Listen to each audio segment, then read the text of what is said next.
Bonsoir à tous et bienvenue sur la chaîne We Are Wrestling. Euh, Aujourd'hui, nous allons donner notre avis sur la dernière vidéo de Link the Sun sur sa chaîne personnelle concernant le quatrième mur et ce qu'on appelle le kayfabe. Je suis Grill et je suis en compagnie de Camille Goyer, Salut à tous.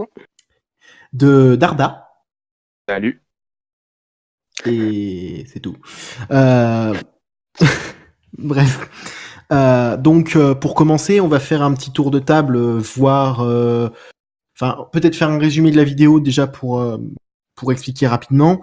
Cette vidéo est une vidéo qui permettait en fait d'expliquer qu'est-ce qu'était en réalité le kayfabe et plusieurs événements qui expliquent en quoi le catch pourrait se permettre de briser le quatrième mur pour devenir intéressant sur plusieurs aspects. Donc, je vais peut-être vous demander ce que vous en avez pensé. La vidéo. Oui, donc moi j'ai vu la vidéo en intégralité et c'était assez dur, je dois avouer. Enfin, la vidéo, déjà 55 minutes, c'est assez long. Et j'avais vraiment une impression que Lynx connaissait vraiment très mal son sujet. Alors, à mon avis, c'est pas qu'une impression. Alors, d'ailleurs, je peux même te rajouter une info là-dessus. Lynx s'est remis à regarder du catch à peu près au même moment où il en a parlé pour la première fois. C'est-à-dire que... Et il avait regardé de où avant Il regardait comme ça, il connaissait comme ça de nom, mais je regardais pas plus que ça apparemment. Ce qui veut dire que techniquement parlant, il y a moins d'un an que le mec que le mec s'y connaît un peu plus en catch, et il trouve le moyen d'essayer de te faire une leçon de morale sur qu'est-ce qu'est le kayfabe et comment. Ouais, c'était assez chaud. Comment bien gérer telle ou telle storyline et comment quelle est la bonne utilisation de kayfabe, quelle est la mauvaise utilisation de kayfabe, sans parler que le mec utilise comme source Wikipédia. Et il le dit lui-même. Voilà, c'est ça, c'est qu'il l'a pas caché, hein, c'est j'utilise Wikipédia comme source. Sans compter le fait qu'il ne sait même pas, il ne connaît pas ses dates. Il ne maîtrise pas ses sujets. Ouais, il connaît pas ses dates, il ne maîtrise pas ses sujets, et en plus de ça, il n'a pas préparé la vidéo à l'avance, c'est pas possible. Genre il a juste fait une ligne il a juste fait une feuille où il a marqué les gros titres qu'il allait faire, mais il a pas préparé d'argumentation à proprement parler, parce que vu le nombre de fois où il bégaye et le nombre de fois où il raconte des infos sans connaître vraiment et sans s'être vraiment renseigné. Et dès que tu connais un peu les événements, quand tu connais vraiment tout sur les événements et que tu vois sa vidéo, ça fait un peu mal. Bah c'est ça, c'est-à-dire que quand le mec te dit est-ce que Raw existait en 94? En 98. Non, il dit en 80, ouais voilà, 80, 96, il 2 je crois, et oui, il 97, il me semble, c'est 97. Mais Raw existait déjà bien. Oui, est-ce que Raw existait? Ben oui.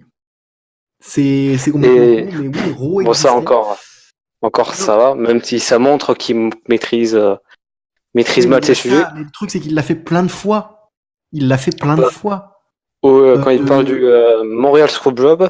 Oui, il te fait une classique, c'est Bret Hart. Il te dit que Bret Hart est la victime dans un sous-texte, mais par contre, t'as l'impression que c'est Bret Hart qui avait décidé de se barrer comme ça. Pas genre c'est très mal, ouais, voilà. Parce qu'il faut savoir que... Attends, je dis exactement ce qui s'est passé. Bret Hart avait donc été champion, il était en fin de contrat, et sur son contrat, il y avait une clause qui disait que, je crois, c'est un nombre de jours vers la fin de son contrat, j'ai plus le nombre de jours exact. 30 jours. C'est les contrats de base de la WWE. Non, mais c'était un contrat spécial pour Bret Hart. Et, et les derniers jours de son contrat, il avait tous les droits sur son utilisation. Donc s'il voulait gagner, il devait gagner. Il avait tous les droits sur son utilisation. Et donc, ces derniers jours de contrat, il faisait partie de ce match contre Michaels. Et Bret Hart a dit qu'il ne voulait pas perdre parce qu'il était chez lui. Il voulait pas perdre à Montréal vu que c'était au Canada et que le Canada, c'est son pays. Donc McMahon a trouvé sans parler en plus de la hit dans la vraie vie entre les deux, entre Michaels et Bret Hart en plus. Oui, ça il en parle.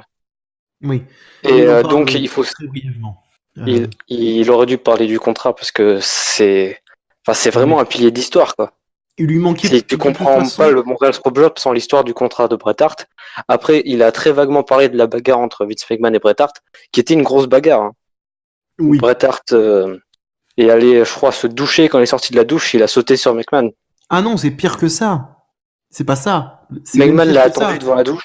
C'est parce qu'en fait, quand il est rentré en backstage, il a attendu après sa rentrée en backstage pour sauter sur McMahon et lui foutre directement un pain. Oui. Et c'est les talents en fait qui étaient présents derrière, les agents et tout ça, qui ont été obligés de séparer les deux. Et il parle beaucoup du 4e mur, mais le 4e mur, il n'y en a pas dans le catch. Il y a le kayfabe, je suis d'accord. Si. Le kayfabe, c'est le 4e mur en fait. Ce qu'on appelle le 4e mur en expression, c'est ce qui permet de faire la séparation entre. C'est pas pareil le kayfabe, le 4e mur. Dans le catch, c'est un sport spectacle, donc le public et les catcheurs sont. Il n'y a pas de 4e mur entre les deux. Enfin, plus maintenant. Comme il disait dans une de ces. Il y avait une époque. Non, il y avait le kayfabe, mais il n'y avait pas le 4e mur. C'est pas pareil le kayfabe et le 4e mur. Le kayfabe, c'est le principe qui reste dans leur personnage. Mais par exemple, dans une pièce de théâtre, ils vont pas checker le public parce qu'il y a un 4e mur. Alors que là, il n'y a pas de 4e mur. Le public et les personnages sont ensemble. Pas 4e mur. Mais il y a du kayfabe, bien sûr, puisqu'ils sont des personnages. Mais il n'y a pas de 4e mur à proprement parler. On est d'accord. Mais après, moi, il y a plein de trucs comme ça qui m'ont gonflé. C'est comme quand il s'est mis à parler de la pipe bomb de CM Punk, où il a dit que c'était Cena contre Sheamus. C'est R-Truth, si je me souviens.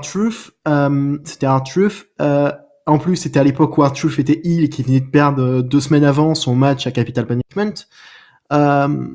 En plus, voilà, c'est comme quand il te parle de One Night Stand et des promos de Polyman et qui te dit ouais mais c'était la première année où ça faisait 1 ou 2 ans que ça faisait 1 an que il venait tout juste de faire un brand split, sauf qu'en fait le brand split était présent depuis 3 ans déjà. Ouais, il avait vraiment une mauvaise connaissance de ces sujets. C'est-à-dire qu'il n'avait pris aucun renseignement sur les sujets. Et si je peux me permettre aussi, il y avait eu pour aussi le curtain call qu'il avait parlé, parce qu'en fait, il a parlé du sujet assez bien, mais il l'a pas assez approfondi, parce que il a parlé donc du fait que les Faces, vu qu'ils étaient membres de la clique, qui était un groupe backstage assez, même très influent quand on écoute les histoires, et peut-être pas toujours dans le bon sens du terme, surtout par rapport à Michaels, qui était vraiment un mec un peu connard à l'époque, un connard. Égocentrique, etc., bagarre avec des Marines dans des bars, etc. Il faisait ça de diva. Plein de choses. Et en fait, le fait, c'est qu'en fait, quand tu regardes sur le long terme, le fait que le kayfabe par rapport a été un peu brisé par rapport à ce qu'ils sont regardés et tout, donc le curtain call, pour moi, je trouve que c'est un peu, sur le long terme, sauvé WWE. C'est ce qui a sauvé la WWE. Avec Stone Cold 316 qui a été créé grâce au King of the Ring. Oui, aussi. Mais d'ailleurs, c'était le King of the Ring justement que devait gagner Triple H à la base. Mais oui, justement, parce que Triple H a été l'ont fait perdre le King of the Ring à cause du curtain call. C'est Austin qui l'a gagné, et c'est de là où est partie la gimmick d'Austin 316 qui a sauvé la WWE. Oui, en partie. Mais faut pas négliger aussi, déjà, quand tu sais pas traduire curtain call, parce que curtain call, lui, il te dit, ouais, beaucoup vont me dire c'est le lever de rideau, parce que c'est littéralement ce que c'est. C'est le lever de rideau. Parce que curtain call, c'est l'appel du rideau, c'est généralement le curtain call, c'est quand tu fermes le rideau, ou que le rideau se rouvre, en fait, à la fin. C'est ça a été le lever de rideau sur... ouais, mais après, on a bien vu que ces traductions étaient pas ouf, quand il parlait des tweets. Mais... On a très bien vu qu'il y avait des problèmes. Déjà, les tweets, tu vas à droite, à gauche, tu en trouves des traductions. Facilement. Là, il t'a fait des traductions à l'arrache, où même moi, j'arrivais plus à suivre ce qu'il disait. Moi, après, ce qui me gêne vraiment sur son contenu en soi, quand il parle de catch, je parle bien sûr que de catch parce qu'il fait des très bonnes vidéos hors catch. Ce qui me gêne, c'est qu'il parle de catch aux débutants. Donc oui, ça c'est bien, il fait connaître le catch, mais il en parle, mais en étant débutant lui-même, d'une certaine façon. C'est-à-dire qu'il n'a aucune expérience sur le sujet. Je veux dire, nous, si tu veux, je veux pas nous jeter des fleurs, mais si on voulait, on pourrait très bien réexpliquer les choses plus calmement. Parce qu'on a un minimum d'expérience. Parce qu'on regarde. Il faut qu'il y ait des gens qui apprennent le catch aux débutants, mais il faut que ces personnes ne soient pas débutants elles-mêmes. Il faut qu'ils s'y connaissent un minimum en catch. Même pas un minimum, mais il faut qu'ils s'y connaissent beaucoup en catch. Tu vois, je préfère avoir limite un mec comme Catch Club ou même... J'ai jamais eu un professeur de maths qui s'y connaissait pas en maths. Ouais. C'est vrai que vu ce point-là... J'ai vraiment eu une impression que le gars, il essaie d'apprendre le catch en l'apprenant lui-même. Non, mais c'est ça, c'est gênant. Je veux dire, même moi, et je veux dire, pourtant, je suis plus jeune que lui. Même moi, j'ai plus d'expérience en catch que lui, quoi. Oui, et après, comme tu l'as dit, ça fait qu'un an qu'il a repris. Est-ce que Link the Sun a une fois eu la prétention de dire qu'il comptait enseigner le catch à qui que ce soit? Il fait de la vulgarisation, il est pas dans l'enseignement à qui que ce soit. Donc, non, à aucun moment, il donne juste son avis, mais à aucun moment, il a décidé de... sauf que je te rappelle du moment où il arrête de faire des reviews et qu'il fait une vidéo sur le kayfabe, à mon avis, ça part dans l'enseignement. Au moment où ça marche plus. Ou genre, pourquoi aimer le catch, voilà. À l'inverse de Feuillant et... Mentor là qui font la faiblesse histoire du catch américain, où là oui c'est le et ça c'est de l'enseignement, et ça enseigne bien le catch. Je veux dire, jusqu'à là, Link the Sun il donne juste son avis, mais il n'a pas la prétention de dire qu'il compte enseigner le catch. Mais là justement, c'est ce qu'il a fait dans la dernière vidéo. Oui, c'est ça pour ça qu'on fait cette vidéo. Voilà, c'est que c'est de la vulgarisation, c'est-à-dire que c'est pour les personnes qui sont pas forcément initiées au monde du catch, tu vois, il avance des trucs sans forcément, voilà, il a pas fait, peut-être qu'il suit pas le catch depuis autant de temps que Grill, mais ces personnes-là. Ça n'empêche pas qu'il faudrait vérifier ses sources, quoi. Ce que je veux dire, c'est que quand tu parles d'un sujet, c'est quand même mieux que tu en connaisses une partie. On va pas se mentir. Je veux dire, le problème, c'est qu'il ne connaît pas ces sujets, et donc du coup, que les 3/4 des infos qu'il donne ne sont pas concises ou ne sont pas construites d'une façon qui peut être compréhensible. Probablement, j'ai pas vu la vidéo, donc je peux pas trop en parler, mais juste par rapport à ce que vous avez dit, je voulais juste rebondir là-dessus. Link the Sun, jusqu'à peut-être avant, j'ai pas vu la vidéo, donc voilà, mais il avait pas la prétention de dire qu'il comptait enseigner le coach à qui que ce soit, hein. C'était juste un connard qui donnait son avis sur le truc. Non, mais connard, c'est une façon de parler, mais genre, c'est juste un genre random qui donne son avis sur Fastlane, qu'il a aimé ou pas aimé. Peut-être qu'il aime par exemple Monday Night Raw, mais c'est peut-être pas genre une raison de l'insulter, tu vois. C'est pour ça qu'il y a eu beaucoup de hate envers lui à un moment, alors que c'était pas forcément légitime.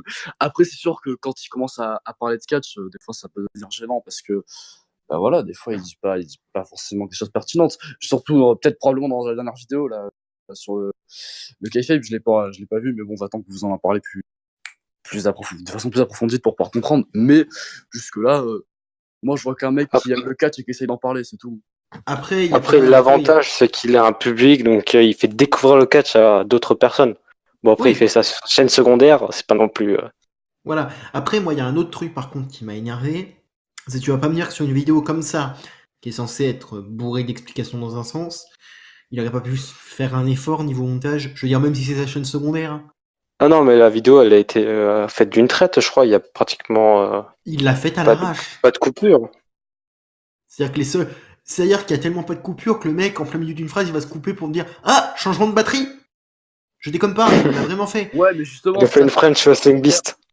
Non, mais voilà, c'est comme. Enfin, non, c'est French Wrestling Beast. Oui, mais c'est sa chaîne secondaire, mais sur sa chaîne principale, il parle pas de catch. Enfin, il a fait des vidéos de catch qui sont qualitatifs, on va dire. Enfin, quand je dis qualitatif, niveau montage et tout. Là, c'est sa chaîne secondaire. Justement, c'est là où il peut se permettre de pas forcément faire des montages très très lourds, qui lui demandent du temps. Je veux dire, c'est le but d'une chaîne secondaire finalement, de faire des contenus plus légers.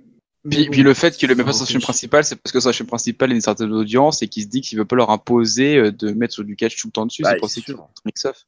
Sur un million d'abonnés, il n'y en a pas 5000 qui sont fans de catch là-dedans. Il va pas forcément dire sur ses vidéos où il peut parler de catch, genre Calling Soft. Quand tu regardes un peu les stats, les vues qu'il fait, voilà, je veux dire, il a compris le filon. Il fait à peu près du 17 000 vues par vidéo de catch après quelques semaines, ce qui est très bien. Pour vulgariser le catch au grand public, c'est déjà pas mal qu'il ait fait sur sa chaîne secondaire, c'est mieux que rien. Oui, je suis d'accord là-dessus. Après, sur sa chaîne principale, à mon avis, il pourrait pas le faire. Parce qu'avec le public qui vise, ça serait assez compliqué. On est d'accord. Mais c'est juste, voilà. Moi, après, comme je dis, mon avis sur la vidéo, c'est que même s'il n'a pas la prétention de vouloir apprendre des choses techniquement parlant et qu'il vulgarise beaucoup, ça n'empêche pas que même en vulgarisant, quand tu vulgarises même quelque chose ou un sujet, il vaut mieux aussi que tu te connaisses un petit peu et un minima sur le sujet. Ouais, j'ai trouvé la vidéo assez gênante. C'est pas d'éduquer les gens sur ce qu'est le kayfabe en utilisant comme source Wikipédia sur des trucs et en utilisant des infos dont tu n'es même pas sûr toi-même des dates. Tu vois, c'est compliqué. Ouais, la vidéo, elle était vraiment gênante. Plus ses reviews en général. Enfin, moi, j'apprécie pas son contenu personnellement. Si tu peux déconnecter, comme je dis, c'est review en général, personnellement, quand je les regarde, je déconnecte mon cerveau. Mais là, j'ai pas réussi à me déconnecter tellement le nombre de faux raccords et le nombre de... Il se perd tout seul. Il se perd tout seul. Du coup, comment tu veux qu'on suive?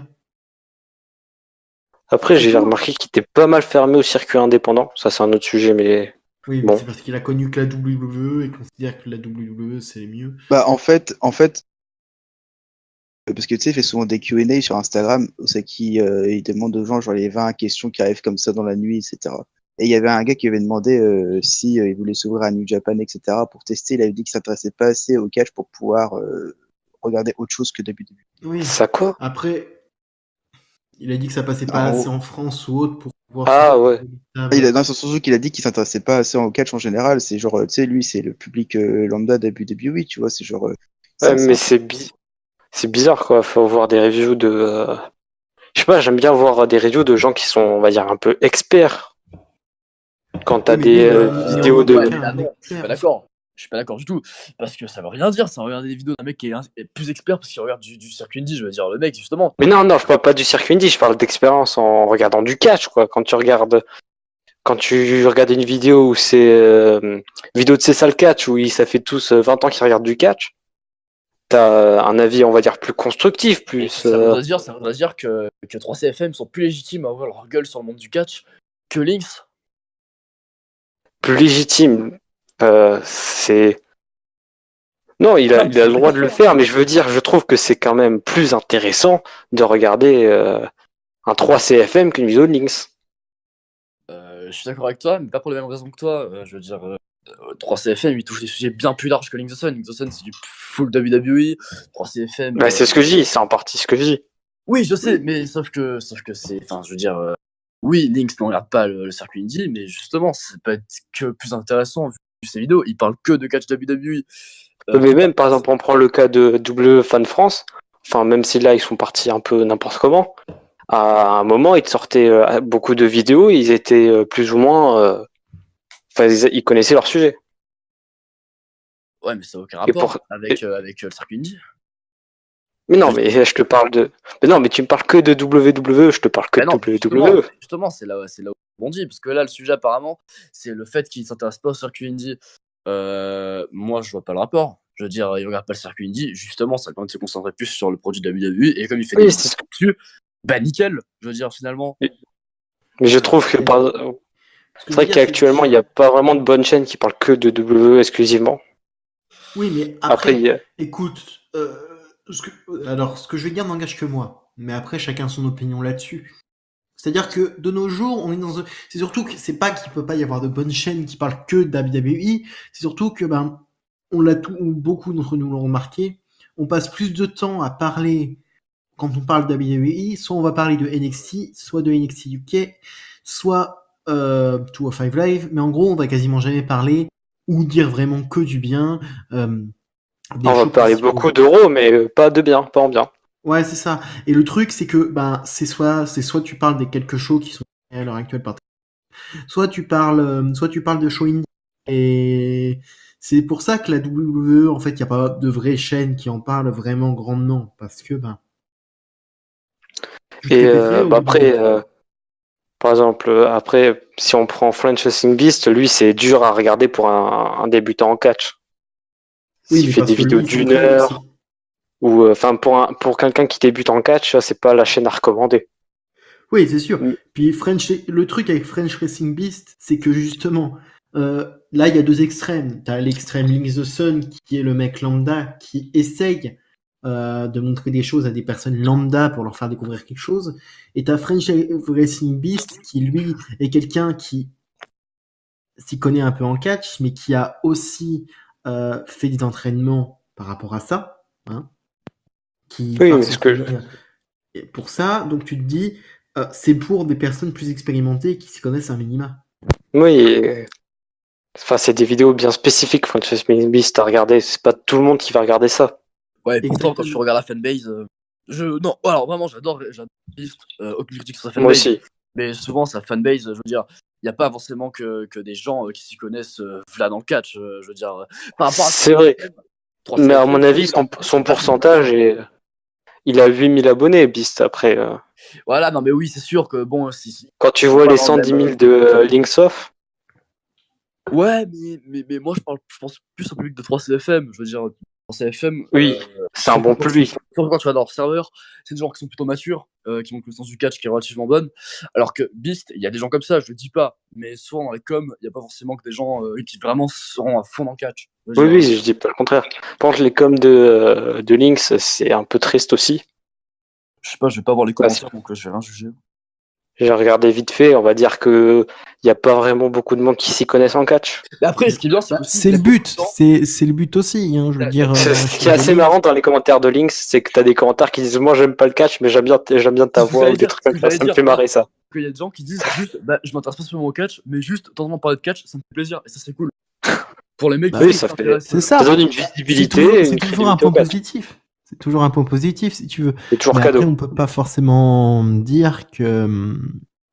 Voilà. Ouais, je dénigre pas Lynx, je dis juste que sa vidéo, il aurait pu faire bien mieux. Oui, mais bon, c'est une chaîne secondaire, c'est ce qu'on a dit. C'est une chaîne secondaire. Bon, ça n'empêche pas que ça aurait pu être un peu plus travaillé que. Il a des vidéos travaillées, sa chaîne secondaire de catch. Enfin, en tout cas, plus travaillé que ça là. Par exemple, justement, les top catch, ou je sais plus comment ça s'appelle. La vidéo fait 1 heure. Après, oui. Après, à mon avis, une meilleure chaîne YouTube de catch, c'est ça le catch, à mon avis. Je suis pas d'accord, mais c'est une chaîne très intéressante, mais je suis pas d'accord. Parce qu'ils ont beaucoup de contenus différents avec des gens qui s'y connaissent. Non, je pense que Darda sera d'accord avec moi, mais je suis pas d'accord. C'est une bonne chaîne de catch, mais c'est ils ont pas... leur limite aussi, hein, on peut pas se le négliger. Tu mettrais quoi en meilleure chaîne de catch francophone? Moi, qu'est-ce que je mettrais LOL, We Are Wrestling. Non, just kidding. Je mettrais en meilleure chaîne catch francophone. Putain, c'est compliqué. Hein. J'aime bien Catch Club. Je le suis pas toujours sur ses avis, mais j'aime bien.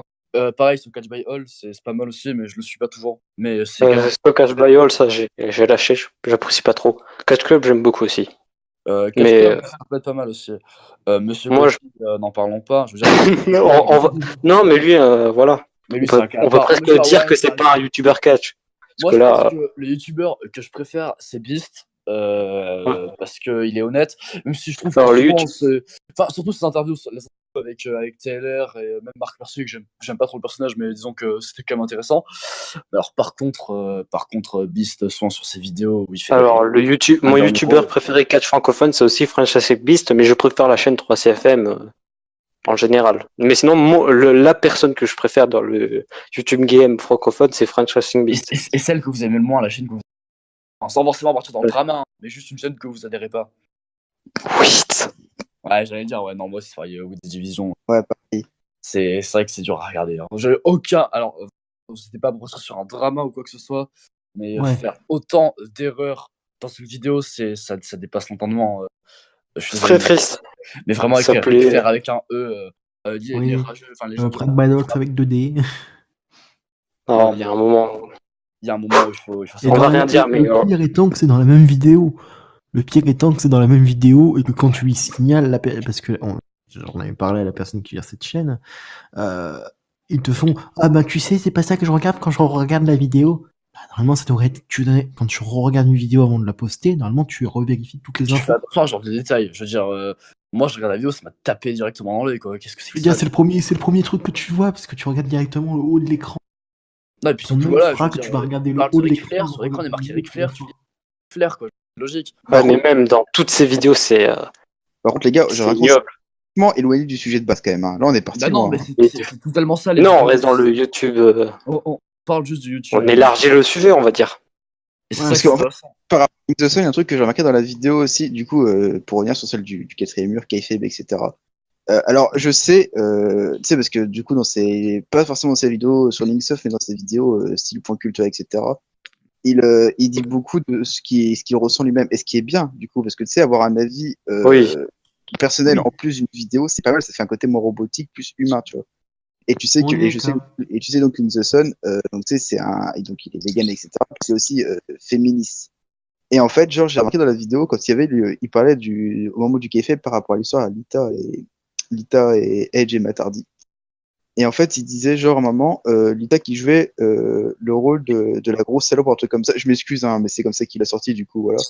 Oui, et il y avait un petit message en blanc. C'était le ressenti de tout le monde à cette époque-là. Hein. Non, mais en fait, non, mais c'est pas ça. Et en fait, à ce moment-là, ce qui m'a tilté, c'est qu'en fait, en bas, il y avait un message pour dire qu'en gros, juste par rapport à ça, donc pour moi, j'associe ça à cette phrase-là. Peut-être que j'ai tort, mais pour moi, c'était tellement foutu en même temps que c'était pas possible que ce soit autrement. Qu'en fait, c'était marqué, c'était pas une grosse salope, limite, parce qu'elle a trompé son mec, mais parce qu'elle jouait avec ses sentiments. Mais pour moi, tromper son mec, c'est une grosse salope. Enfin, je sais pas, hein, les gars. Mais, je me souviens plus exactement ce qu'il avait écrit. Mais en gros, c'était marqué je pourrais pas dire. Quand il avait dit qu'elle jouait le rôle de la grosse salope, etc., dans l'histoire, c'était marqué en gros, pas pour avoir trompé son mec, mais pour avoir joué avec ses sentiments, etc., avoir fait des jeux mentaux, etc. Mais pour moi, enfin, je sais que ce mec-là, en fait, il a surtout une communauté parce que il a eu, la chaîne Link the Sun avec les points culture, etc. Oui, ben. Et en fait, il a une communauté assez large, donc ça dépend aussi de l'âge, tu vois, etc. Donc, je suis pas dans les stats, etc. et tout. Mais je me demande, est-ce que c'est vraiment une bonne chose dans une vidéo, même si, à mon avis, je pense que c'est pas le détail dans lequel il s'intéresse, ou il s'en fout un peu de ce détail-là. Mais, en fait, pour moi, de dire un peu comme message, en gros, limite, de transférer le message à une communauté assez large et avec un âge divers, de dire, c'est pas une meuf, et une meuf, t'es pas une salope, si elle vous trompe, c'est legit, quoi. Et je trouve ça un peu. Alors là, je sais pas du tout. Je pense que c'est surtout ton interprétation. Je pense oui, parce que c'est vrai que j'ai une impression que c'est plus ton interprétation, mais là, j'avoue, je sais pas trop. Oui, ce que j'allais dire. J'ai vu la vidéo encore une fois, hein, donc je peux pas le dire. Hein, moi, je me souviens qu'il y avait un message écrit en blanc, mais je me souviens absolument pas ce qu'il y avait écrit. Mais je pense que c'est juste ton interprétation, parce que ça m'étonnerait qu'un mec. Parce que c'est un influenceur, le mec a dépassé le million d'abonnés, hein, même si c'est pas sur Linksoft, mais voilà. Le mec, quand même, il l'a sur le YouTube Game en plus depuis un certain bout de temps. Je pense pas qu'il se serait permis surtout qu'en plus, il sait ce que c'est prendre des scandales dans la gueule. Hein. On a vu ce que ça donne avec les vegans. Je pense pas qu'il se serait permis de dire une aussi grosse connerie dans une vidéo. Alors, soit c'est lui qui est très maladroit, mais je pense pas. Soit c'est juste ton interprétation, mais encore une fois, j'ai pas vu la vidéo, donc je vais rien dire. Mais voilà, c'est juste comme ça que j'interprète ce que tu es en train de me dire. Connaissant Lynx, ça m'étonnerait qu'il prendrait le risque de se prendre un autre scandale dans la gueule. Surtout qu'en plus, il sort de j'allais dire l'apocalypse vegan, mais voilà, ce qui s'est pris dans la gueule, c'était quand même pas mal. C'est bien débrouillé quand même. Bah finalement, regarde, les gens ont relativement oublié, je pense. Hein, mais... Enfin, moi, j'ai oublié. De temps en temps, je n'étais pas vraiment dans le sujet. Donc, que moi, j'avais suivi l'histoire. Un coup, le mec est vegan, qu'est-ce que j'en ai à foutre en fait? Vraiment, hein. J'apprécie pas mal cette vidéo de sa chaîne principale, même hors catch. Hein. Je veux dire, si tu veux, ça concerne sa vie. Si tu veux le reste du temps, que le mec soit pro-viande, que le mec soit pro-Anna, c'est pas pour. Après, il y a une histoire comme quoi il est pas entièrement vegan, mais bon, on s'en fout un peu. On s'en fout, mais encore une fois, c'est ce que je dis, voilà. Ça concerne je m'en fous pas. Surtout que là, on parle de catch, hein, donc bon. Non, puis même, je veux dire. Non, mais. Et il fait ce qu'il veut. Non, mais voilà. Non, mais t'as vu ce que moi, je suis pour les gens, ils font ce qu'ils veulent. Hein. Tu vas pas te dire, putain, mec, mais arrête de. Enfin, t'es vegan. Genre, tu vas regarder une vidéo sur Maître Gims parce que tu t'en bats les couilles de sa vie. C'est ça. Mais à la limite, s'il commence à parler, oui, du véganisme, là, oui, bah, c'est sûr que, voilà, il est vegan. Il parle de son ressenti. J'ai pas vu la vidéo sur le véganisme, j'ai pas su son scandale de merde, je sais pas pourquoi il y a eu tout cette hate sur lui, et je m'en branle. Voilà, on va pas se le cacher. Mais quand il parle de catch, t'as pas spécialement envie de savoir qu'il est vegan, on s'en branle un peu de sa vie. Tout à fait. Si, par exemple, là, ça parle de Daniel Bryan et qu'il veut servir de son expérience personnelle pour parler de Daniel Bryan. Là, oui, c'est pertinent. Mais alors, sinon, on s'en fout un peu. Je veux dire, qu'il soit vegan, on s'en fout, c'est pas le sujet. Je vous laisse reprendre, y a pas de problème. De toute façon, je pense pas qu'on avait grand chose à rajouter. Toutes les plus grandes lignes. Les plus grandes lignes ont été dites en fait, parce que. Par contre, j'avais un truc intéressant aussi que j'avais pris note. Regarde, parce que j'ai pris des notes en même temps de regarder la vidéo, parce que voilà. Qu'il avait vers la fin de la vidéo, alors c'est pas la toute fin, mais c'est pas loin, genre vers les peut-être 15-10 minutes vers la fin. Il parle des segments, tu sais où c'est que t'as tous les catcheurs qui sont sur le stage pour rendre hommage à Hall of Fame décédé ou une légende ou alors. C'est horrible. Ah oui. En fait, il disait comme quoi il aimait pas ces moments, etc. Parce qu'il y avait les heels et les faces qui étaient sur la scène et que c'était bizarre et tout. Mais en fait, moi, ce que je trouve, c'est qu'il n'a pas compris le système. Qu'en fait. Là, c'est payer un hommage, ça n'a rien à voir. Ça dépend pourquoi. Parce que maintenant, en ce moment, ils te le font un peu pour tout et pour rien. Mais quand il y a un hommage, un truc comme ça c'est total. Non, c'est bien qu'ils le fassent, quoi. C'est tout à fait normal, voilà. Mais même si c'est pour tout et pour rien, si c'est pour un attentat à Paris, je peux tout à fait comprendre que des mecs. Oui, c'est ce que je dis. Mais ce que je veux dire, c'est qu'en ce moment, la WWE l'utilise pour tout et pour rien. Il l'utilise comme ça quand Vince il veut dire 2 mots, tu vois. Ouais, ils l'ont utilisé dernièrement pour l'anniversaire de Ric Flair. Non, mais je dirais, tu me perds un peu, c'est des exemples, parce que moi, je regarde relativement régulièrement Raw et SmackDown depuis quelques temps. Ils l'ont fait beaucoup de fois. À part pour des moments qui sont vraiment dramatiques, attentat à Paris ou tous ces délires-là et tout. 2018, ils ont dû le faire au moins 5 fois. Pour rien. Oui, c'est moi des exemples comme ça. Je veux savoir des trucs parce que là, tu m'inquiètes. À Raw, mais je te jure, ils l'ont fait plein de fois pour Vince qui dit 2-3 mots, pour Stéphanie, pour des trucs à la con. Hein. C'était pas en 2018, c'était en 2017 surtout qu'ils faisaient ça. Parce que 2018, ils l'ont fait plein de fois. Parce que, à la limite, quand il y a Ric Flair là, qui a fait son retour et que t'avais tout le superstar qui pétait pour applaudir, c'est Ric Flair. Ça passe. C'est une légende qui a 70 ans. Tu te dis, bon, les respects, quoi. Et, ils l'ont fait beaucoup de fois pour tout et pour rien en 2018. Soit même qu'il y a French Wrestling Beast qui a beaucoup gueulé sur ça. Je suis au début, c'est review d'Euro. Bon, il gueule souvent sur tout et sur rien. Oui, mais je me souviens je veux dire que je me souviens bien de ça. Enfin, il y a aussi un truc qui m'a un peu gêné, c'est on dirait qu'il change beaucoup d'avis pendant la vidéo, parce qu'au début, il te dit que c'est bien de casser le kayfabe et tout, et à la fin de la vidéo, on dirait qu'il est pour ne pas toucher au kayfabe. Non, mais des fois, il te dit que c'est bien, des fois, il te dit que c'est pas bien. C'est assez bizarre. Moi, perso, à mon avis, il faut garder le kayfabe à 100%. Enfin, je trouve que le kayfabe, c'est très important dans le catch. Alors, je te dirais que le kayfabe est important. Après, c'est mon avis perso. C'est pas pour autant que tu peux pas jouer aussi sur des événements de la vie. Les gars, c'est World Wrestling Entertainment. Hein. C'est Entertainment, c'est pas pour rien. Moi, je suis d'accord. Voilà, c'est-à-dire que je suis le premier à te dire, regarde, dernièrement, alors je vais bifurquer un petit peu, mais ça a un rapport. Dernièrement, parce qu'il en a parlé, la promo de par exemple d'Orton et Styles, dont il a parlé. C'était très bien. Cette promo était excellente et jouait sur vraiment le dédain qu'avait Randy Orton pour le catch indie, et en même temps jouait sur le fait que AJ Styles est un mec indie qui a fait partie du Bullet Club et qui a fait des conneries, a utilisé le Too Sweet alors qu'il n'avait pas forcément le droit. Oui. Tu vois, ils ont joué sur des trucs qui étaient irréels, pour autant. Par exemple, si moi j'avais ma fédération, je te jure, je ferais de kayfabe à fond, à 1000%. Enfin, moi, à mon avis, le kayfabe, ça rend le show meilleur. Je trouve que le kayfabe, c'est très important pour avoir des personnages assez spéciaux, comme l'Undertaker. Après, les mecs aussi, il aurait pu parler d'un truc. Après, c'est là qu'on peut voir il n'y a pas du catch depuis si longtemps que ça, ou que même à une époque, il a peut-être pas suivi tout. Mais c'est que si tu pouvais utiliser une mauvaise utilisation du kayfabe, tu remontes un peu, tu aurais pu par exemple utiliser. Alors de ce qui peut remonter, tu pourrais dire quand il y avait le match entre Orton et Mysterio et qu'ils ont utilisé la mort d'Eddie Guerrero. Oh putain, me parle pas de ce truc-là, s'il te plaît. Ou alors il y avait aussi le moment où ils ont parlé du décès du fils pour la rivalité entre Paige, je crois, et Charlotte. Ah oui, là par contre, la famille Flair s'était énervée. Hein. Oui, c'est normal. C'est-à-dire que soit le père ou la mère n'avait été prévenu qu'il y aurait ça dans la promo. Mais voilà, et donc en fait, à mon avis, ça aurait pu être un bon exemple. Bon, après, la vidéo a duré déjà 50 minutes. Ouais, mais tu vois, genre, parce que là, entre nous, parler de Ronda Rousey, Becky Lynch, c'est vrai que c'était pas très intéressant. Au niveau mauvais exemple, ceux-là, que je trouve que je viens de dire, je pense qu'ils sont plus intéressants que Ronda Becky. Ils sont surtout plus concrets. Après, à mon avis, ils voulaient rebondir sur un sujet d'actualité. Ça doit être ça, mais tu vois, je pense qu'à mon avis, ceux que je viens de dire, ils étaient peut-être plus frappants pour montrer pourquoi est-ce que c'était mal, quoi. Oui, bien plus. Après, je te dirais un truc, c'est que le problème avec le kayfabe, c'est que tu peux pas faire. La WWE pourrait se permettre de faire du kayfabe à fond, mais ils peuvent pas forcément se le permettre de le faire dans des cas d'une ils l'ont fait pendant longtemps. Oui, mais tu peux pas forcément te le permettre de le faire de nos jours dans une fédération indépendante, par exemple.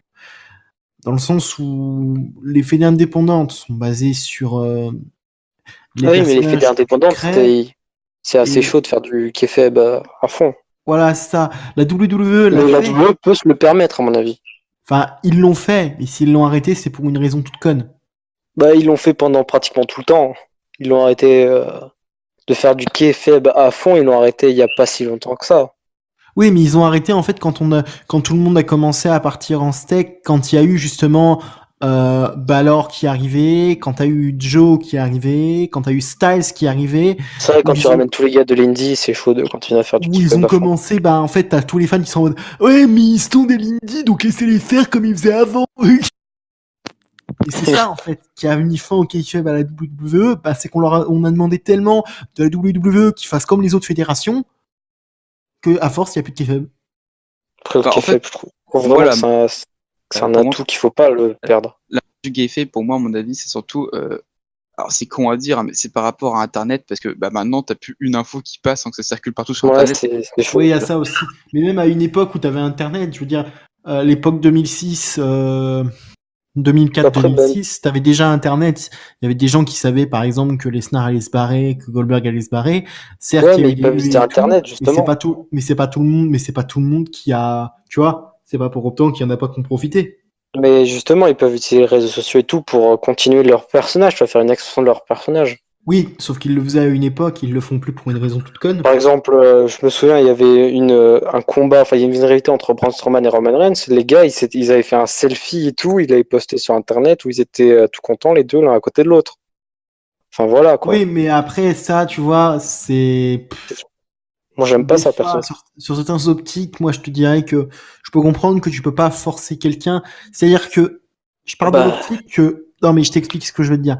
Je parle de l'optique, mais c'est moi, c'est ma vision, que si tu te retrouves... le boulot, c'est le boulot. L'autre, en dehors du fait que quand tu es sur le ring, quand tu fais une promo ou quand tu es dans un segment backstage ou autre, pour moi, peu importe le reste que tu fais, ça considère de la vie privée. Donc après, si tu je suis pas d'accord dans le choix. Non, mais tu vois, ça c'est moi. Oui, moi, le catcheur, à mon avis, c'est leur vie, quoi. Par exemple, Ric Flair, je sais qu'à une époque, il s'achetait des vêtements de luxe pour paraître riche dans la rue, alors qu'il n'était pas forcément vraiment pété de thunes. Je sais, mais c'est à une époque. Moi, je trouve ça, bien. Mais, oui, mais ce que je veux te dire, c'est que les mœurs ont évolué. Là, tu me parles d'un truc qui avait lieu dans les années 80. Là, justement, on est en 2019, parce que le kayfabe c'est qu'en 2019, tu peux plus trop garder le kayfabe, en fait. Parce que tout le monde sait, justement, comme on disait avant, que les trois quarts des gars, il y avait une époque où quand t'avais des gars qui débarquaient à la WWE, mais je trouve ça triste. Pas. Maintenant, t'en arrives à des stades, t'as des gars qui arrivent à la WWE, tout le monde sait ce qu'ils ont fait, tout le monde sait qui c'est. Donc tu peux pas forcément te permettre de garder le kayfabe, en fait. Oui, justement, t'as plus de kayfabe à garder. Parce que dis-toi une chose toute conne, c'est que par exemple, des persos qui, tu vois, si le kayfabe était préservé tout le temps, il y a un gros problème, parce que si le gars, par exemple, il change de personnalité entre le moment où il quitte l'indie et le moment où il arrive à la WWE, t'imagines le truc, toi? Mais justement, c'est le problème, c'est que maintenant, t'as plus de...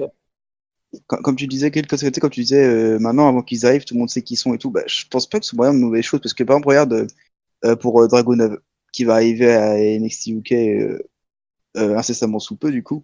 Ça a un mauvais impact quand même aussi. Je peux pas, négliger ça. Mais moi, je suis en train de me dire, tu vois, personnellement, tant mieux qu'on sache qui c'est, parce que son arrivée, elle hype les gens. C'est comme Walter. Franchement, tu penses pas que justement, mais le problème, c'est que cette hype est éphémère dans le sens, je t'explique ce que je veux dire. Pour moi, je préfère limite, tu vois, Walter, j'avais beau savoir ce qu'il avait fait et autres. J'aurais préféré limite le voir débarquer à l'improviste à NXT UK, plutôt qu'on apprenne, de toute façon, on sait que Walter va arriver dans un mois. Oui, ça aurait été bien mieux de pas le savoir, c'est la surprise. C'est ça. Je pense pas. On a trop d'informations, c'est trop de trucs. Le fait qu'on sache qui c'est Ilja Dragunov, c'est qu'il va arriver.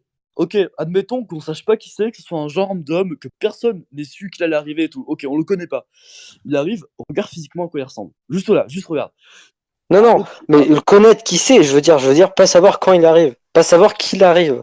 Justement, pas savoir qu'il a signé avec WWE. Est-ce que moi, il y a beaucoup de gens qui se plaignent de ça. Mais le connaître. Mais c'est quand même, enfin, pour moi, je trouve qu'il y a quand même des avantages à savoir qu'un catcheur va arriver. Je veux dire, moi, quand j'ai su que Ilja Dragunov allait venir à NXT UK, j'étais aux anges, parce que c'est un de mes catcheurs préférés, tu vois. Oui, parce que toi, tu le connais d'avance. Mais est-ce que t'aurais pas été aux anges si tu le vois arriver d'un coup intervenir, tu comprends pas en plein live sur un NXT UK? C'est le truc de ouf, quoi. C'est qui ce mec? Oh là là! Non, mais en le connaissant. Tu sais, tu le connais, par exemple. Bien sûr, si tu le connais. Là, d'un coup, tu le vois arriver. Pour moi, ça m'aurait plus hype de me dire, ouais, putain, mais qu'est-ce qu'il fout là? Plutôt que de me dire, Ah, bah, il arrive, ok, c'est il cool. va arriver.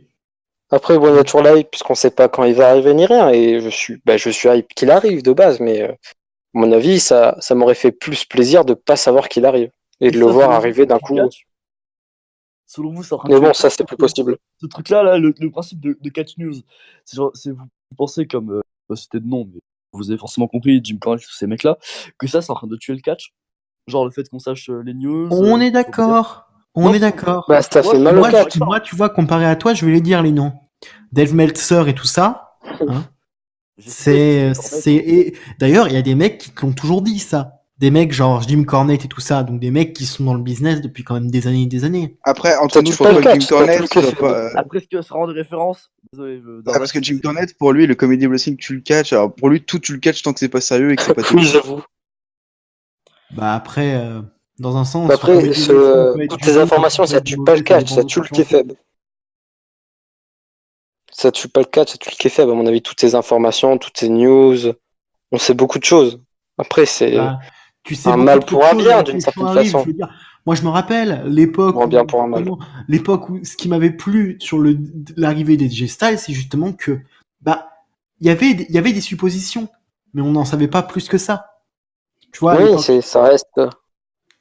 Après, t'as toujours entre savoir qu'il arrive et avoir des suppositions qu'il arrive, voilà quoi. Je préfère avoir des suppositions plutôt qu'être sûr que le mec arrive. C'est pour ça que. Par exemple, Omega il serait venu à WWE, j'aurais été fou parce qu'on n'était pas sûr, il y avait plein de rumeurs, au final il est pas venu. Enfin, c'est toujours que des suppositions. C'est pareil pour Styles. Je veux dire, par contre, à la différence, on savait tous que Gallows et Anderson allaient arriver à la WWE, donc du coup. Voilà, c'était moins impactant, on va dire. Mais bon, c'est pas non plus le truc le plus gênant. Je me suis dit, cool, il y a les deux, mais c'est pas pour après, le problème à WWE, c'est qu'ils sont ils sont vraiment entre les deux, entre kayfabe, pas kayfabe, ça c'est bizarre. Vous avez dit un truc pour AJ Styles ou j'ai pas écouté. Oui, on a parlé. J'ai dit que j'étais contente, moi, quand il y a eu l'arrivée des AJ Styles, on n'en avait pas forcément beaucoup entendu parler. Genre, on savait que son contrat avant était terminé, mais on n'était pas sûr. On n'était pas sûr au niveau des infos. En tout cas, j'avais lu des rumeurs, mais j'avais pas lu qu'il avait signé et tout. Voilà, c'est ça. C'était quasiment sûr, je veux dire, même avant mais c'était quasiment sûr, mais ce n'était pas confirmé à fond. Donc, à la différence de Dragunov. Omega il serait venu au Rumble, ça aurait été la folie. Oui, mais bon, après là, Omega, je veux dire, BTE, Being the Elite, ils ont joué là-dessus, tout le monde a joué là-dessus. Oui, donc là c'est vrai que c'était. Donc ça marche pas pour. Il y avait vraiment peu de chance. Et justement, ça aurait donné un meilleur effet, mais il y avait vraiment peu de chances que ça arrive. Pour donner un exemple récent, pour moi, de ce que je veux dire, c'est que de quelque chose qui a été gardé assez secret, pour moi, c'était l'arrivée des Hardy Boys à Mania 33. Parce que, oui. Parce qu'entre nous, déjà, ils sont arrivés pendant le show, donc, pour pas que personne puisse les choper. Ils sont arrivés le lendemain d'un match ladder, tu vois. Donc, un truc, c'est que normalement, tu prends un petit temps de repos parce que le ladder était un peu éclaté, quoi. Et ils ont, on sait qu'ils affrontaient les Young Bucks et tout, et leur arrivée était secrète, parce que déjà, ils sont arrivés, ils étaient à moitié cachés, parce qu'ils étaient avec des capuches, etc. et tout. Ils sont arrivés pendant le show en backstage, avec très peu de personnes au cours, même au sein des catcheurs en eux-mêmes et tout. Et c'était une entrée, c'est pas être un truc qui a été teasé à l'avance. C'est totalement secret, quoi. Et c'est ça. C'était très bien foutu. Et justement, et c'est ça qui manque pour moi à la WWE dans le catch en général, c'est on veut avoir cet élément de surprise et puis avoir l'élément pas forcément pour tout le monde. Ah bah tiens, on sait que tel gars a signé à la WWE. Après, ça dépend. Oui, parce que justement, quand t'as des surprises comme ça qui sont assez rares, ça les amplifie d'un côté. Quand 90% des gars, tu sais quand ils signent et que là d'un coup t'arrives un gars qui arrive d'un coup, t'es encore plus surpris puisque ça arrive pratiquement, c'est rare quoi que ça arrive d'un coup. Tu vois ce que je veux dire. Mais après, ça n'empêche pas, si tu veux. Enfin, je sais pas si tu vois ce que je veux dire. Oui, là aussi, la WWE, ils se positionnent assez bizarrement avec le kayfabe parce que autant de temps en temps, on dirait qu'ils sont à fond sur le kayfabe et d'un coup, ils commencent à te le casser 20 fois toutes les 20 secondes. Mais pourquoi ça a changé comme ça, à ton avis? Pourquoi c'est devenu comme ça, à ton avis, avec le... Tu sais pas ce qu'ils veulent, on dirait. C'est bizarre. Non, mais en fait, c'est tout con. C'est parce qu'il y a plein de gars indie qui après, ils avaient à un moment, ils ont eu Punk, ils ont eu Brian, ils ont eu plein de gars d'indie qui a débarqué, ils ont quand même pas autant mis que le kayfabe qu'aujourd'hui. En fait, ça a commencé de changer, je suis désolé de le dire, mais ça a commencé de changer quand Styles est arrivé. Et que Styles, c'était tellement un gros nom et que tout le monde connaissait le Bullet Club que ça a commencé à faire un peu chier. C'est surtout que l'indie, maintenant, il commence à prendre de la place de plus en plus. Oui, c'est ça. À l'époque, Daniel Bryan, TM Punk ou d'autres gars de l'indie qui venaient comme ça. Je veux pas dire qu'ils étaient des no-name, mais pour beaucoup, il y en a beaucoup qui connaissaient, mais tu pouvais quand même te refaçonner. Maintenant, c'est plus le cas. Maintenant, on sait tellement tout. Maintenant, l'indie, elle a pris beaucoup plus de place. Tu n'as plus de place au changement. Genre, regarde, moi, je me rappelle quand les Hardy Boys sont revenus à la WWE à WrestleMania 34, c'est ça? Ou 33? 33, je dirais. Justement, tout le monde s'attendait à voir Matt Hardy arriver en mode broken. Broken, oui. Et c'est assez étonnant qu'il soit pas venu. Et voilà. Et c'est pour ça, si tu veux, et c'est pour ça que ça m'a rendu triste de les revoir à la WWE, parce que je me suis dit, tout le monde s'attendait à les revoir en mode broken, quoi. Sauf que c'était pas, pour moi, c'était pas le but. Moi, je me suis dit, si je revois les Hardy, je vais pas revoir forcément les Hardy. C'est surtout une histoire de droit aussi. Hein. C'est surtout une histoire de procès, de droit, de gimmick, etc.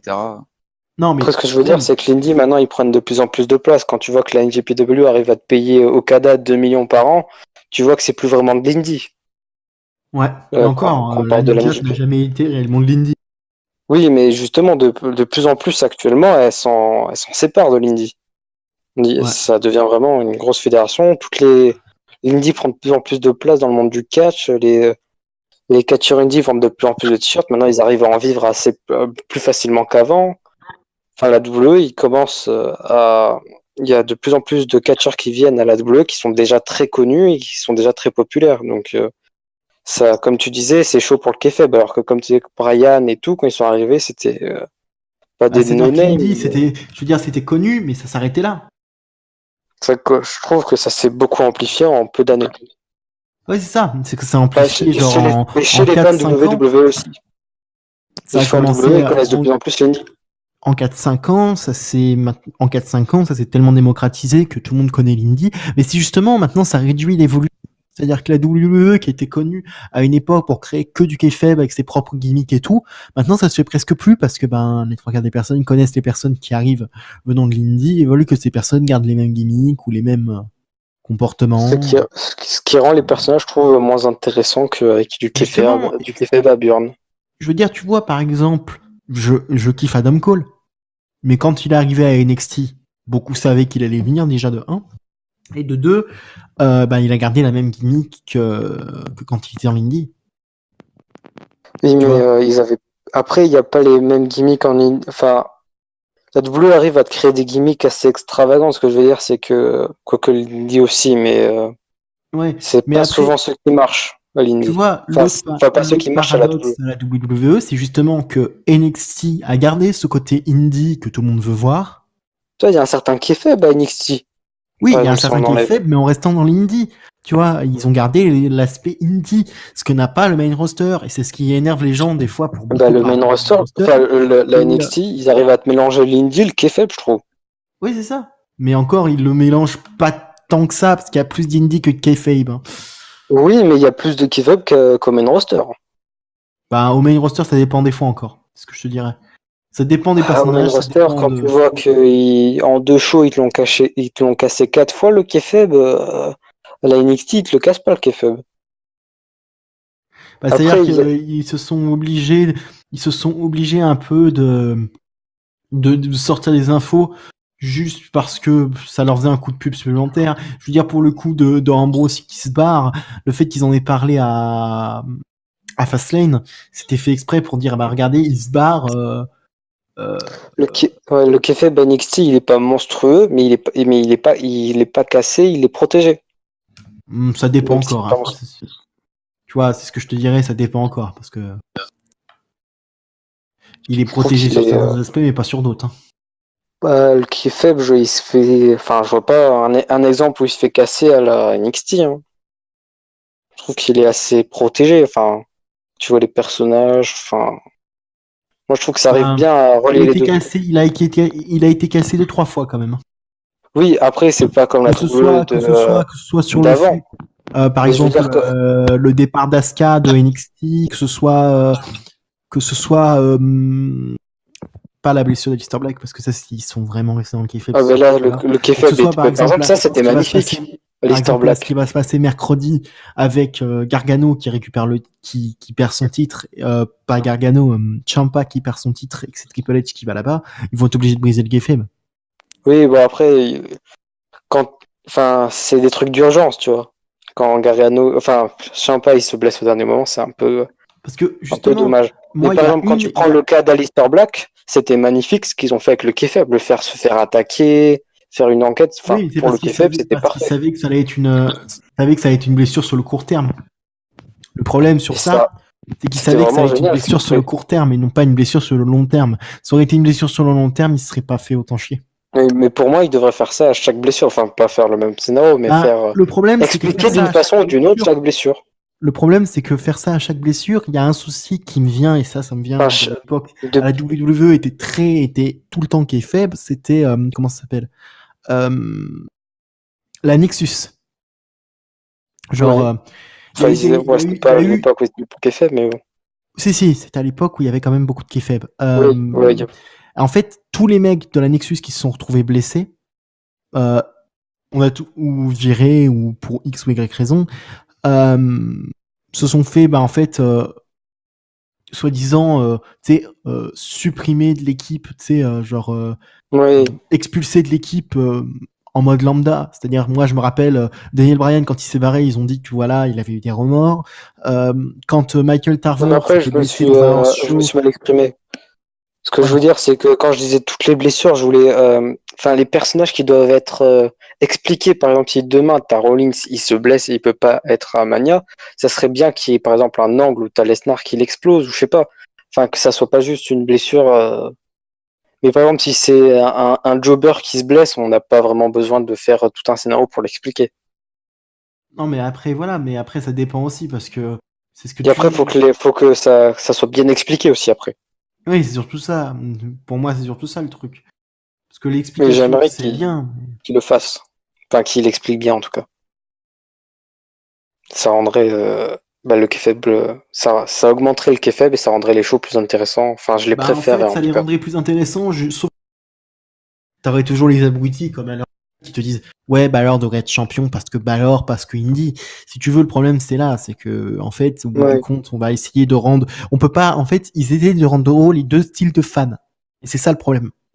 C'est que t'as des fans qui veulent pas avoir du kayfabe mais qui veulent avoir que des combats. Et t'as des fans qui veulent avoir les deux, qui veulent avoir le kayfabe en même temps. Et le problème, c'est qu'ils essayent, au main roster en tout cas, ils essayent de faire en sorte que tous les fans. Après, ça serait bien qu'ils fassent un choix du style, faire vraiment un truc de kayfabe à Burn et tout, où ils visent plus la qualité des matchs ou quoi, ou qu'ils fassent un truc vraiment très qualitatif au niveau match. Il faudrait changer la mentalité des fans aussi. Parce que le problème, c'est que tu vas avoir beaucoup de boycotts. Il faudrait qu'ils se décident, tu vois, et ça donnerait un contenu qualitatif dans un des deux sens. Bah oui, mais bon, si tu veux, c'est qu'ils savent pas comment faire. Attends que ce soit Triple H qui reprenne les rênes. Début janvier 2020, puis normalement, c'est Triple H qui reprend. Janvier 2020 ? Oui, parce que techniquement, c'est là que Vince quitte... il se concentre sur la XFL. Ah oui. Et oui, donc, il laisse les rênes comme ça. Ouais. Donc techniquement, il devrait laisser les rênes à Triple H, techniquement parlant. Après, on ne sait pas ce qu'il va faire. C'est d'ailleurs en partie pour ça que Triple H a eu du jour au lendemain 205 Live aussi. C'est parce que Vince n'était plus intéressé par 205 Live. Après, je reste partagé sur ce que va faire Triple H parce qu'il ne faut pas oublier que c'est Vince qui a mis la WWE là où elle est. Hein. C'est lui qui a créé... qui a fait les meilleurs moments du kayfabe, c'est lui Après, ça reste le plus gros pilier du catch. Oui, on est d'accord. Après, le truc, c'est que Triple H va faire comme il a fait avec NXT. Comme il a fait avec NXT UK. C'est-à-dire qu'il va partir vraiment dans un mode très, à mon avis, très indie, peu de kayfabe, mais beaucoup de bons matchs, en fait. Oui, bon après, moi ça me gêne pas qu'il y ait vraiment que des bons matchs et que le kayfabe soit oublié. Ouais. Ce qui me gêne, c'est qu'il reste entre les deux. Après, le roster ne restera pas entre les deux. C'est mon avis, parce que moi j'aime beaucoup le kayfabe. Après, j'apprécie bien quand ils visent pas le kayfabe et que la qualité. Mais le problème de la WWE, c'est qu'ils ont aucun des deux. c'est qu'ils ont ni le kayfabe ni la qualité. Bah en fait le truc c'est qu'ils essayent tellement de faire les deux assez gênant. Pas quoi. Parce qu'en gros, même si je trouve que SmackDown actuellement la qualité commence à revenir, mais bon. Ils sont restés dans une vieille méthode de kayfabe. Enfin, de vouloir essayer de garder le kayfabe, mais ils n'y arrivent pas. En gros, ils veulent, comme je te dis, le truc avec le main roster, c'est qu'ils veulent pas perdre leurs anciens fans et ils veulent garder les nouveaux. Et le problème, c'est que justement, et c'est d'ailleurs pour ça qu'ils jouent beaucoup aussi sur la nostalgie.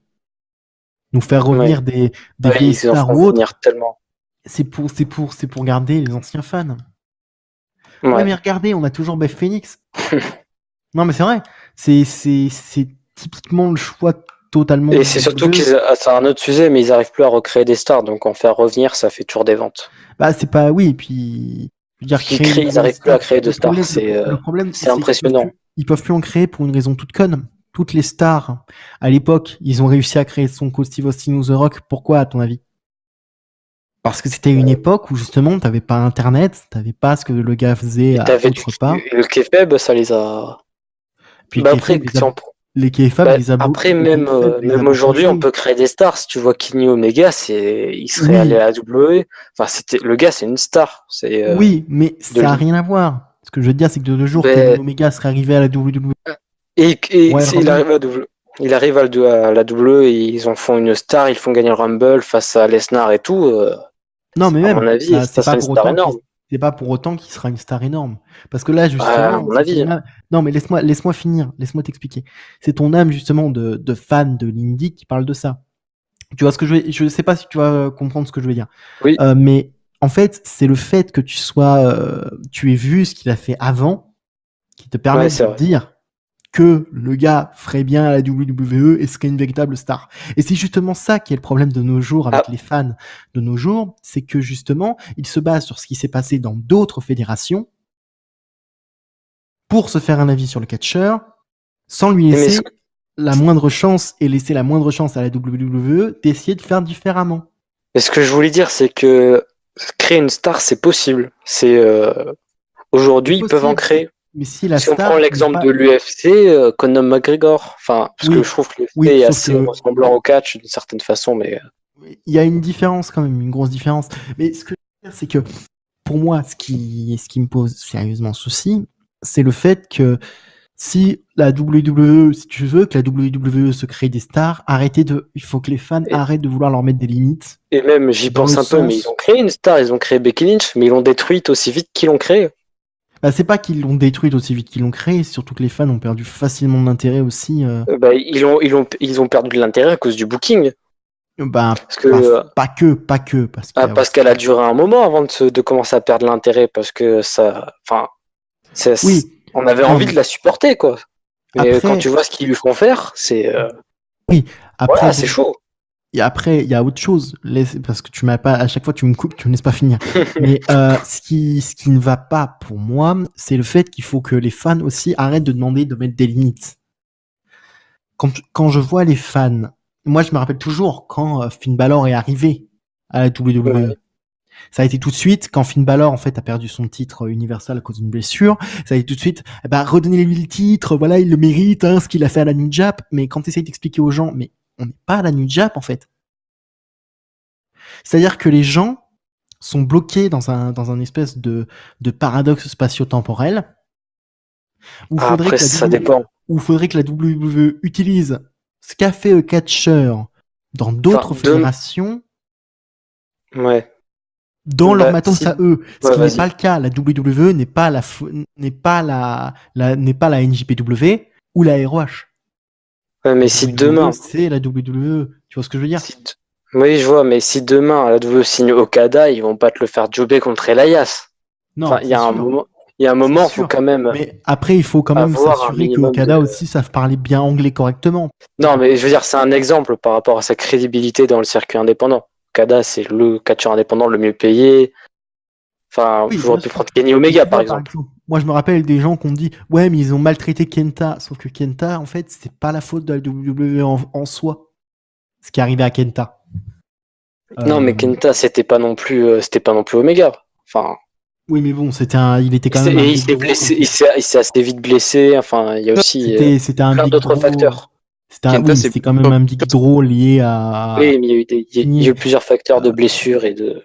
Voilà, ce qui a joué, c'est un peu gâché sa carrière. Ça n'empêche pas que t'as toujours des cons qui ont dit ouais, mais il avait tellement de potentiel que la WWE a caché, mais c'est pas la WWE qui a caché. Mais ce que je veux dire, c'est qu'il faut quand même suivre ce qui se passe à l'Indie et tu peux pas en vouloir à un fan d'être dégoûté s'ils te font jobber Okada. Tu vois, oui, bien sûr. Mais après moi je te dirais, faut pas. C'est comme je dis que quand tu regardes NXT et le main roster, faut toujours se dire que il y a une différence entre l'univers NXT et l'univers main roster. Oui, c'est qu'un catcheur qui vient de NXT ne fera pas forcément du bien au main roster. Le seul cas qui me vient à l'esprit qui me dit, ouais, mais le mec il est pas assez bien pushé et tout, moi c'est Finn Balor, où je te dis, écoute, le mec vient de NXT, on le voit toutes les semaines. Qu'on le veuille ou non, on le voit toutes les semaines. Qu'il gagne, qu'il perde, on le voit je me plains pas de Finn Balor personnellement. Non, en vrai, un mec, il est utilisé, il est champion du monde. Il y a des mecs, par exemple, qui ont eu une sale chute, hein, par exemple, via Ascension, ou alors même Tyler Breeze, par exemple. Oui, mais Tyler Breeze, que j'aime beaucoup. Les Ascensions, la différence avec The Ascension, c'est le fait que ce qui les a pénalisés, c'est, je sais plus c'est qui, c'est Victor, je crois. Ou Connor, je sais plus, je crois que c'est Victor. Après, c'est le fait que le mec, ils ont créé le Performance Center, le mec ne l'utilisait quasiment jamais. Le mec ne s'entraînait quasiment jamais. Il a pris facilement du poids. Et ça a dégoûté un petit peu les officiels aussi. Après aussi un truc, c'est qu'ils ont beaucoup trop de gens là, donc ils peuvent pas pusher tout le monde. Et puis tu peux pas pusher tout le monde aussi, quoi. Je veux dire, le truc sur NXT, c'est que c'est sur des vagues de talent. Oui, ce qui est assez pratique, puisqu'ils sont jamais ils ont jamais trop de monde. C'est sur NXT, voilà, c'est sur des vagues de talent. Et dès qu'ils ont eu trop de monde, NXT UK est arrivé. Oui, mais c'est pas ça. C'est surtout qu'à NXT, en fait, ils font quelques mois basés sur tel ou tel talent, puis après ils ont créé d'autres en même temps. Tu vois? Oui. Parce que c'est justement la plateforme d'entraînement. Le truc, c'est que la WWE, c'est les big leagues. Faut pas oublier que NXT, c'est juste que le territoire de développement. Oui, mais c'est peut-être le territoire de développement, mais c'est quand même plus qualitatif que le main roster. Oui, mais c'est plus qualitatif parce que justement, ça garde cet aspect indie de show très court, donc où tu dois aller rapidement, ce qui n'est pas le cas de la WWE, le main roster. Parce que tu vas pas me dire que, si on prend l'exemple du sport, tu vas pas me dire que la Ligue 2, les équipes de Ligue 2 sont meilleures que les équipes de Ligue 1. Les équipes de Ligue 2, si tu leur laisses bien leur chance, peuvent faire aussi bien avec le temps. Tu prends le top. Non, mais. Mais voilà, voilà. Désolé, je suis marseillais, mais voilà, faut quand même dire les choses. Si tu prends le top de Ligue 1 contre le top de Ligue 2, va pas me dire que c'est le top de Ligue 2 qui va gagner. Oui, mais aussi, gros, ça marche pas. Le top de Ligue 1, c'est Paris, donc. Oui, voilà. Ça fonctionne pas des masses. C'est un exemple, comme un autre. Le Barça face à une équipe de U15 barcelonais, je sais même pas ce que c'est, gros. Ça marche pas. Je veux dire, mec, tu mets pas. C'est un peu ce que je te dis. Que c'est au final, c'est NXT qui est plus qualitatif que le main roster. Alors que c'est censé être la ligue en dessous, la Ligue 2. Alors qu'au final, sauf que comme je te dis, la différence. Eux qui ont des Gargano, c'est eux qui ont des Ciampa. Oui, sauf que la différence avec NXT, c'est justement pour ça que des mecs de l'indie signent vraiment plus à NXT qu'avec le main roster, c'est que, justement, beaucoup veulent garder cet aspect un petit peu indie. En gros, ils veulent pas, modifier leur façon de bosser. Oui, après. Et c'est justement ça aussi qui bloque un peu de voir. Moi, ça m'a agacé de voir des mecs à bosser des mecs style Adam Cole à NXT. Parce que pour moi, Adam Cole, vu le potentiel qu'il avait, aurait pu aller directement dans le roster sans passer par le territoire de développement. Tu vois? Après, ouais. Je veux dire, c'est pas contre lui, hein, mais NXT est mieux en nom seulement, dans le sens où c'est juste le fait que c'est juste des mecs indie qui sont là depuis des années en indie, qui veulent toujours garder le même style de boulot, sans avoir il y a quand même pas mal de gars d'indie qui sont au main roster, justement, donc... Oui, mais justement, puis regarde, à NXT, regarde la preuve, il y a des mecs de NXT qui sont venus de NXT, qui faisaient de la merde à NXT, qui maintenant sont au main roster, qui s'en sortent mieux. Par exemple, Elias. Oui, mais Elias, c'est le seul exemple. Bah, c'est un exemple qui pour moi est extrêmement probant. Je veux dire. Mais c'est le seul, c'est ça le problème. Je veux dire, regarde, Strowman, bon, il a jamais catché vraiment à NXT, mais il a été à NXT pendant une période. Ouais, non, mais ça compte pas. Bah, même si ça compte pas, je veux dire, écoute, le gars, il a débarqué au main roster, regarde comment il se débrouille. Il se débrouille comme un chef, le gars. Roman, il est arrivé au main roster, il savait pas catcher. Hein. Maintenant, c'est très bien ce qu'il fait. Hein. Oui, mais Roman, il était à NXT. Alors, les premières années d'NXT, ça compte pas vraiment. Ben, pour moi, ça compte. Bah, les premières années, à mon avis, après Kevin Owens, ça compte pas. Je sais pas. Honnêtement, je te le dis, hein, parce que pour moi, ça compte, parce que c'est comme ça qu'on a découvert beaucoup des gars qu'on avait dernièrement. Même après Kevin Owens, pour moi, ça compte pas à un certain moment, parce que maintenant, quand tu vois tous les derniers champions de la NXT, ouais, non, enfin, à mon avis, à partir de Kevin Owens, il y a eu un changement. Même un peu avant Kevin Owens, il y a eu un changement. Je sais pas, parce qu'en fait, le truc, c'est... Il y en a eu beaucoup de champions de la NXT qui étaient champions du monde de la WWE par la suite, mais après Kevin Owens, il n'y en a plus aucun. Oui, parce que justement, comme je te dis, c'est surtout que l'avis des fans a beaucoup changé aussi. Tu vois ce que je veux dire ? C'est-à-dire ? C'est-à-dire que les fans sont devenus extrêmes dans un sens, dans le sens aussi où maintenant, c'était à l'époque, en fait, le truc c'est que après Kevin Owens, c'était une époque où NXT était intéressante, mais que t'avais pas tout le monde qui regardait. Oui. Maintenant, t'en arrives à un stade où tout le monde regarde NXT et que tout le monde veut voir ce qui se passe à NXT au main roster. Et c'est extrêmement malsain. Je vois pas vraiment où tu veux en venir. Là où je veux en venir, c'est que maintenant, des mecs qui ont vu, par exemple, tel ou tel gars finir champion NXT voudraient que le mec soit champion du monde poids lourd à la WWE et au main roster. Et le problème, c'est qu'ils peuvent pas se permettre de faire ça. Mais c'est compréhensible. Le gars, il arrive du territoire de développement, il est champion du monde, enfin, il est champion à ce territoire, il a tout fracassé, il arrive au main roster, t'as pas envie de le voir tomber. Mais t'as vu la différence de taille ? T'as vu la différence de taille aussi ? Je veux dire, faut pas non plus.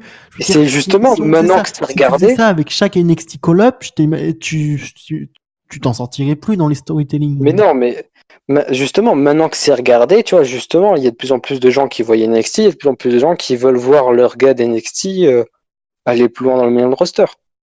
Parce que quand tu vois, je sais pas moi, Asuka qui était en série d'invincibilité, oui, tu mais la vois au main roster, t'as envie de la voir championne, quoi. Oui, mais c'est ça qui a causé des emmerdes à Asuka, justement. Ce qui a causé des emmerdes à Asuka. Ouais, Asuka, ils avaient pas envie de faire une strike. Non, c'est pas ça.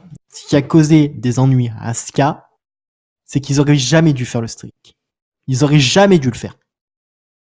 Genre lui donner quelques séries de victoires, je suis d'accord. Mais lui faire une série de victoires comme elle a faite... Moi, je trouve que les streaks sont très bien, personnellement. Non, justement. Parce que, justement, dis-toi une chose. Plus grosse est la streak, plus dure sera la chute. Et c'était le cas avec Asuka.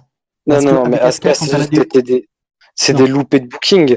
Après, sa défaite contre Charlotte Flair, ok. Mais la faire perdre 2 fois d'affilée contre Carmella 1 mois après sa streak, c'est du n'importe quoi. Bah écoute, ça, non, c'est clairement même pas un mois après sa streak, c'était 3 mois après. Mais c'est pas pour autant. Oui, si tu veux, le truc, c'est que tu perds tout ton momentum quand t'as une défaite après une série de victoires énorme. Et c'était le même cas. Oui, tu vois, un autre cas. Non, tu perds pas tout ton momentum. Un autre cas plus ancien que je pourrais te donner, c'est 2007, le Great Khali. Le mec, pendant plus d'1 an, il a été invaincu. Non, mais il a été vaincu du jour au lendemain. Après, c'est devenu le roi des jobbers. Non, mais tu vois ce que je veux dire? Rousseff aussi, ça lui a fait mal. Oui, mais c'est ça. Dès que tu as une série de victoires un peu trop importante, quand tu as une défaite, tu perds tout ton momentum. Mais si tu es toujours booké comme un monstre derrière, non. Goldberg, il a eu une grosse série de victoires, il a perdu, et après, ça a continué. Hein. Non, parce que justement, non. C'est là où tu te trompes. Ouais, il a eu quelques... Oui, c'est vrai qu'il a eu... C'est-à-dire que Goldberg, une fois sa série de victoires terminée, il a enchaîné pendant plusieurs mois des défaites. Hein. Et, mais avant de finir blessé en s'éclatant la main contre une vitre. Donc si tu veux... Oui. Le truc, c'est peut-être ça aussi le gars, c'est que Goldberg, lui, quand il a perdu sa streak, il a pas perdu clean, en fait. Oui, c'est ça aussi. À la différence, c'est que tous les autres gars ont perdu clean. Que ce soit Rousseff, soit Great Khali, ils ont perdu clean. Mais à mon avis, ils peuvent faire une streak une longue streak, la faire perdre clean comme Asuka, elle aurait perdu clean, et après juste continuer à à la rester crédible, quoi, la continuer comme une grosse superstar. Bah, en fait, le truc, c'est que. Juste que Asuka, après sa défaite, ils ont dit bon, on la veut plus au main event. Ils l'ont foutu avec Naomi, quoi. Oui, mais si tu veux, je te dirais que le paradoxe, Asuka, le problème, mis à part son in-ring qui est très bon, c'est comme toutes les superstars japonaises, je suis désolé de dire ça comme ça, tu vas me trouver dégueulasse dans ce que je veux dire. Mais tu es dans une compagnie où tu dois avoir et des mic skills, et du personnage, et du bon in-ring. C'est d'ailleurs ça aussi qui avait, jusqu'en 2002, causé des ennuis à Lance Storm. C'est le fait que, Lance Storm avait était dégueulasse au micro. Et c'est pareil pour Asuka, c'est pareil pour... c'est pareil pour Asuka, c'est pareil pour Shinsuke, dans le sens où il peine à aligner 3 mots en anglais. Ouais. Juste pour finir sur Asuka, elle a pas vraiment été tant loupée que ça. Elle a eu une grosse période de vide, mais après, elle est quand même redevenue championne. Elle a fait taper Becky. Si on prend sa carrière de sa défaite à Mania jusqu'à TLC, si on enlève ça, elle a une carrière exemplaire. Ouais, mais juste une grosse période de vide parce que toute carrière a des périodes de vide, hein. Et pour pas niquer juste l'amplitude de sa streak, il aurait fallu faire comme une coupure, tu vois. Enfin, pas une coupure, ce que je veux dire, c'est que ce qui s'est passé à TLC, il aurait fallu direct le mettre pas longtemps après Mania. Enfin, quand je dis pas longtemps, oui, mais le problème, c'est que 4-5 mois. C'est pas trop le truc, c'est que si tu veux, c'était pas trop possible. Non, mais je t'explique pourquoi ils ont poussé Carmella à une époque. Juste 2 secondes, c'est pas forcément le faire juste directement, mais juste oublier ce qui s'est passé, enfin pas la décrédibiliser comme ils ont fait contre Carmella, c'était juste l'erreur de la décrédibiliser, parce qu'après ils l'ont recrédibilisé comme on voit actuellement, ce qui est très bien. Le truc, c'est que Carmella, ils avaient fait ça pour la push un peu, parce que la meuf, t'as beau dire ce que tu veux, elle donnait énormément de son... Comment dire ? Ouais. Elle donnait énormément de son temps, et c'était vraiment... c'était le style de personne qui était toujours là, et qui était la company girl, tu vois. Ouais, les patrons l'auraient appelé pour lui dire tiens, tu vas te jobber contre Karma, alors Karma. Ouais. Non, mais c'est ça, hein, je veux dire. Ouais. C'est comme Eugene Moore, le mec, tu sais, Eugene. Ouais. Lui, c'était bon, il a jamais eu aucun titre, mais il l'a toujours dit. Il y a des moments où si, il a été champion par équipe. Et justement, quand il a gagné son titre par équipe, c'est parce que le mec était company guy. Genre prêt à se faire défoncer par le putain de Sandman, juste pour donner de la hype à One Night Stand 2005. On s'est pas mal éloigné du sujet. Oui. On a fait un peu le tour de tout. Oui, c'est pour ça, je crois qu'on s'est éloigné, c'est parce qu'on avait tout signalé par rapport au sujet, en fait. Là, et puis surtout, ça a une vidéo bien chargée. Pour parler du KFAB et tout, c'est cool.